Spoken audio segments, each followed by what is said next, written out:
Para te ajudar, também tem um link aqui de uma planilha automatizada de fundo imobiliário, vai estar aqui embaixo no link. Para começar, a gente vai começar com o RBR-P11, que é o RBR Properties. Esse fundo é um fundo de laje corporativa e ele tem um preço, valor patrimonial hoje de mais ou menos 0,71.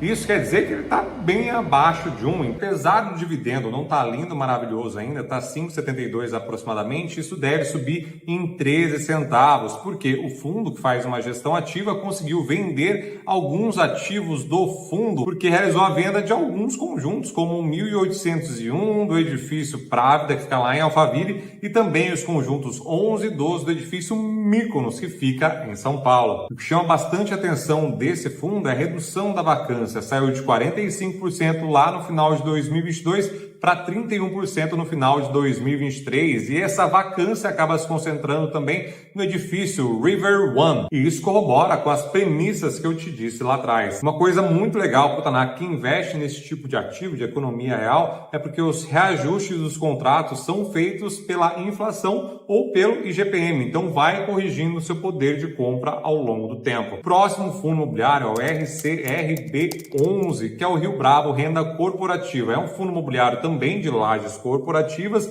e também é um fundo imobiliário que está abaixo de 1. Então o seu preço, valor patrimonial está 0,80 aproximadamente. E esse bichão, o que ele tem feito? Ele tem feito novos desinvestimentos ou retomado ali os seus desinvestimentos. Então, quando o fundo imobiliário vai lá e investe, espera um tempinho, espera madurar o bagulho, depois vai lá e revende o bagulho. E agora eles estão com foco em 2 edifícios, e o primeiro é o edifício Jatobá e o outro é o Parque Cultural. Ele quer vender esses ativos e depois investir em ativos para concentrar sua participação e ter participação relevante, principalmente no condomínio. Isso é muito legal, exclusivamente desse fundo, porque eles estão fazendo melhorias nos prédios que eles estão fazendo agora. Uma coisa muito legal que ele conseguiu fazer é reduzir a vacância de 34% em 2022 para 6,5% agora. Muito disso que ele fez foi reformando, prédios inteiros e também fazendo o tal do plug and play, que é tipo carro elétrico. Você pega, Brasil, o que você faz? Você compra ali o prédio, dá um tapa na pantera, dá uma reformada e depois cria também andares já reformados com imóvel, onde de fato o inquilino só vai entrar e já começar a trabalhar, e com isso ele conseguiu reduzir a vacância e trazer mais valor para o cotista. E o próximo fundo é o HGRE11, que é o CSHG Real Estate. Esse fundo sempre aparece nas recomendações das carteiras dos analistas, inclusive entre as mais recomendadas já há bastante tempo, e o preço, o valor patrimonial desse menininho aí é 0,87, e ele tem edifícios bastante topzeiras, inclusive um dos mais famosos que eu sempre trago aqui, que talvez todo mundo já viu alguma vez na vida, principalmente quem mora em São Paulo, que é um prédio, que é o Jatobá também, que fica lá na Castelo Branco ou na marginal da Castelo Branco, na entradinha de Barueri, indo para Alphaville. Todo mundo já viu esse prédio alguma vez na vida. E o que preocupa um pouquinho nesse fundo é o percentual, a concentração das receitas geradas pelos inquilinos. Então a gente tem a TOPS, por exemplo, que é o maior locador, depois a gente tem a Vivo, depois a gente tem a Bfly, depois outros, tem a Suzano também. Então vocês veem que mais de 50% do fundo é concentrado em poucos seres humanos, em poucos inquilinos. Então isso é um ponto que não deixa muito cegado, mas está abaixo do seu valor patrimonial. Então é um fundo que dá para você olhar e dar uma estudada, mas só com essa ressalva aí dessa concentração gigante de renda que tem dos inquilinos. E agora a gente entra numa outra categoria também de tijolo, mas agora de logística. E o primeiro deles é o VILG 11, que tem um ticker engraçado.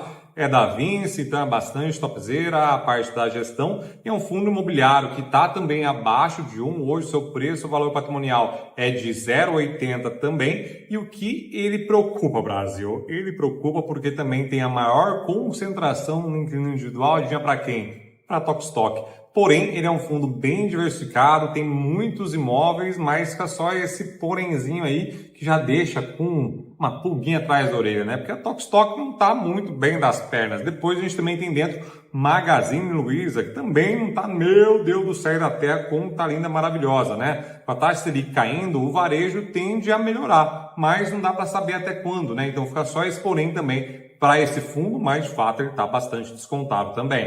E o próximo fundo é o LGCT11. Esse é um fundo imobiliário que não tem um ticker muito topzera não, que é LOGCT, Interfundo Imobiliário, não tenho ideia porque do nome, e ele tem um preço, valor patrimonial de 0,86. Esse fundo imobiliário é mais novinho, mas tem todo um background bastante potente, porque liga os Menin, que são donos da MRV, que são donos do Banco Inter, mas também são donos de uma outra empresa de capital aberto chamada Log3 Brasil. Essa empresa aqui nasceu como subsidiária da MRV lá atrás para justamente construir galpões, vender galpões, alugar galpões e depois tomou corpo e hoje está listada em bolsa. Então o Inter, o Banco Inter, né, tem todo esse know-how por trás da MRV na parte de galpões logísticos. Uma coisa legal em relação à diversificação é que eles são grandes pontos importantes para escoamento de outras coisas que o Brasil não vai inteiro. Então eles têm 5 galpões, o Log Contagem, Goiânia, Viana, Gaiole e Rio Campo Grande. Então ele consegue ter uma diversificação dos outros fundos imobiliários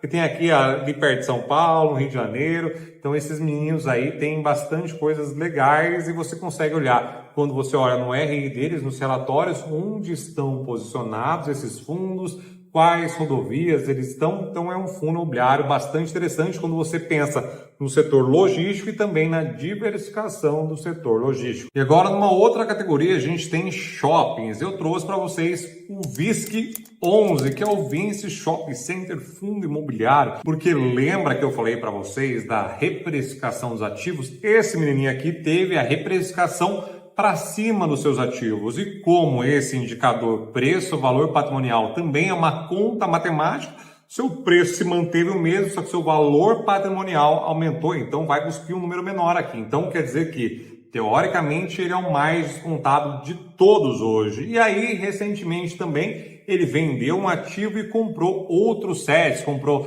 35% do Shopping Estação lá em Curitiba, 5% do Plaza Sul em São Paulo, 10% do Shopping Világio em Caxias do Sul, 15% do Carioca Shopping lá no Rio de Janeiro, 15% do São Luís Shopping, São Luís Maranhão, 10% do Bangu Shopping Rio de Janeiro e 20% do Madureira Shopping no Rio de Janeiro também. Fora esse, ele tem mais de 210 ativos dentro desse cara. E a parte de shopping é um dos queridinhos da Bolsa de Valores nos últimos tempos. Tem apresentado sim resultados, né? Justamente com o case da queda da taxa de juros e maior interesse ao consumo junto com demanda reprimida. Então os shoppings sim se tornaram a grande menina dos olhos dos shoppings, né? E aí esse fundo teve reprecificação, o XP Malls também teve reprecificação para cima. Então é um fundo interessante você estudar justamente por conta desse desconto que ele tem atualmente. E agora vamos entrar nos fundos imobiliários, pegadinha do malandro. A gente vai começar com a IEC. E esses dois meninos, ó, rebaixaram o preço. Por isso que eu contei para vocês lá atrás que os fundos imobiliários também, ó,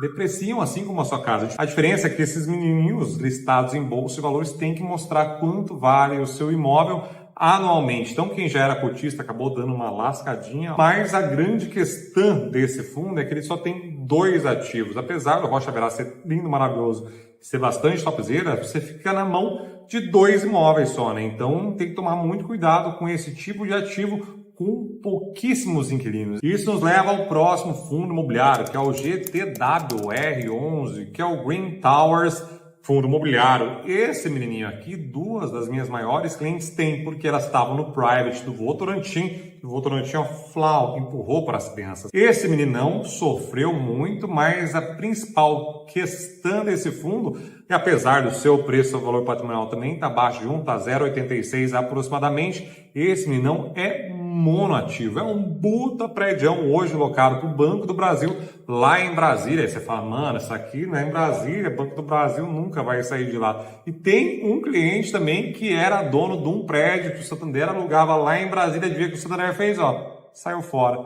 deixou na mão o bichão. Então tem que tomar muito cuidado com esse tipo de ativo, monoativo. Se você não sabe a história do XP Macaé, procura lá, porque é um fundo imobiliário lugar Petrobras e virou um escarcéu maluco esse fundo. Então não caiam nessa armadilha de ter só um fundo imobiliário monoativo.